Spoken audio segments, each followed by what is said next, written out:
45-minute lecture on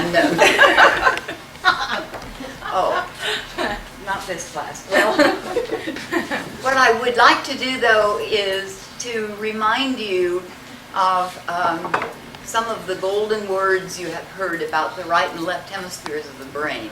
The brain, you remember, you carry around Sometimes, somewhat.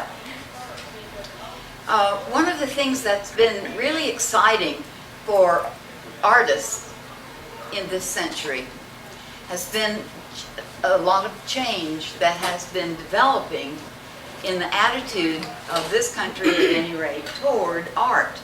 And a lot of that change of attitude has come about because of the discovery in the 60s and the mid-60s and an actual testing ability to see the different processing that the right and left sides of the brain go through as they process information. And to realize that the right side of the brain, which we know still very little about, but is the side that we use when we're doing creative work, when we're really comprehending something, the wisdom side, the intuitive side.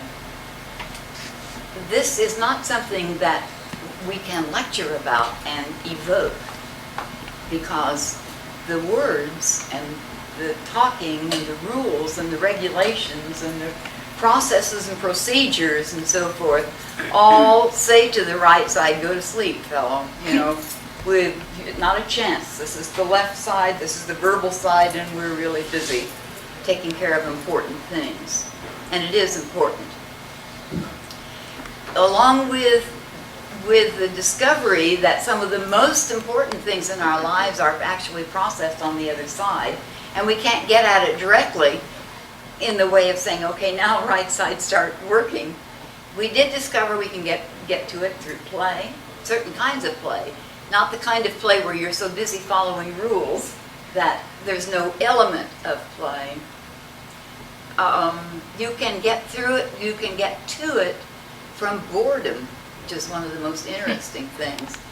That sometimes if the left side of the brain is presented material that's so monotonous and boring that the mind can't tolerate it, then the right side gets a little busy and say, well, now let's see. and is that why you doodle yes. in class? Yeah. And you're taking notes and hearing Right. all this verbal And stuff? all of this in the pull to fantasy. Not a verbal fantasy necessarily, but something else becomes very strong. And another thing that one of the deliberate attempts to, what was that? I've forgotten that woman's name, Betty somebody who did Edwards. Yes. And one of the experiments that she discussed in her first book, and a lot of people have tried successfully, is to just simply repeat something expected endlessly, you know, like 1, 2, 1, 2, 1, 2, 1, 2, and pretty soon the other side will start, or anything followed by it, so that where an expectation is just repeated endlessly.